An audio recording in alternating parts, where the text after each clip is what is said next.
Hey there, everybody. David Feldman-Makrias here again. This video is specifically geared for automotive dealers.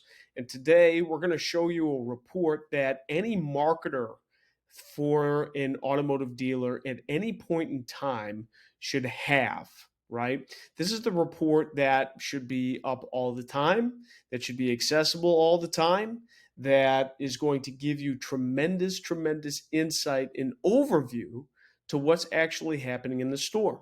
Doesn't necessarily need to be refreshed every second, but should be refreshed every day because this will allow you to have very insightful, significant data analyzation from a high level perspective. So let's get into it. I'm going to show you the example. Okay, this is my sample data. This is actually a pivot table, and it's a lead source report. Now, there's a lot of different lead source reports in different CRMs. I'm using one from VinSolutions.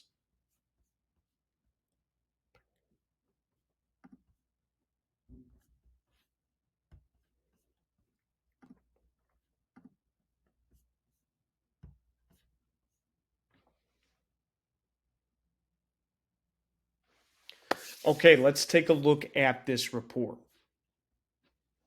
This is a sample report. This is a lead source report, but it's a little bit different than most lead source reports. It's actually put into what's called a pivot table. I like using pivot tables because I find most automotive CRMs do not give you the insight to compare different date ranges and different sold to lead source to and other comparisons as well. So this report is all encompassing, and the way I've constructed it makes the most sense. In this report, I'm looking at a couple different things. I'm looking at the date range comparison of July 1st to the July 30th in 2023. I'm also looking at the previous year, same time frame, and I'm looking at the previous month, same time frame. I'm using these three because I am trying to create a trend analysis. How are we doing in each one of our lead buckets and lead categories? Another way I have filtered this is I have filtered it not only by lead source, but also lead source group. Now, when you do this, and this is specific to VinSolutions, but lead source grouping should be available in other automotive CRMs.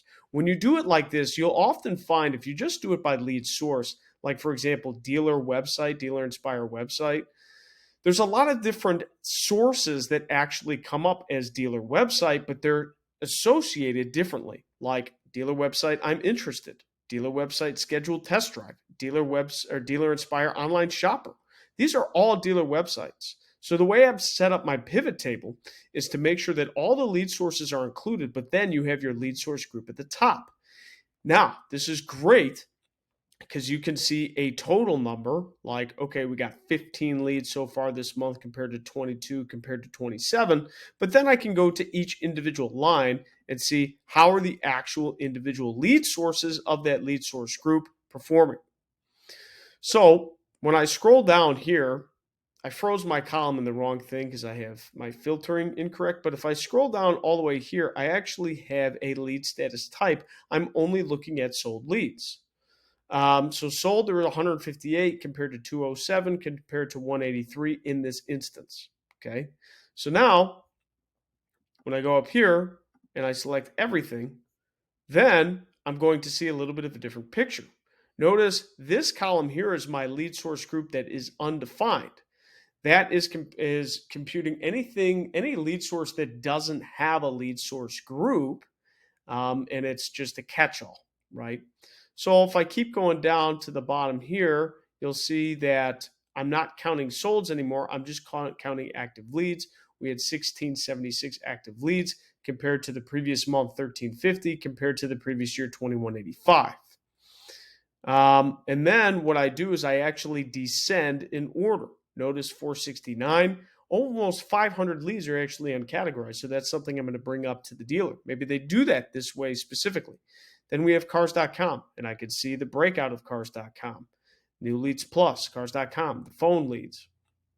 Dealer Inspire website, number 3, 168 compared to 145 compared to 445. It's like this is a big discrepancy here. What happened? What is this dealer website that showed 169 and now only shows 78? The I'm interested really generated double the amount of leads last year than it did this year. Oh, and then online shopper generated a lot of leads as well, 122. So between those three categories, I can instantaneously see, okay, well, I know this dealer doesn't participate in online shopper anymore, which is fine, but I need to better understand what this dealer website classification is. And maybe we need to change something with the I'm interested, because last year it developed a lot of leads, but this year it's not developing as many leads, 3725, both this month and previous month compared to 69 last year. See that quick insight? I just make that quick insight so fast. And that's why this report is so, so good. I have some of the stuff actually, blurred out here for privacy. But again, I have all my lead sources, all my lead source buckets, and everything that accounts for all the stuff. So that is the master report. I hope this helps, guys. And I'll be making more comments and more stuff like this as well. If you need help compiling this report, I made a video on how to do that, or you can hit me up in the comments. Thank you so much. And if you like this video, give me a thumbs up, and I'll talk to you guys soon.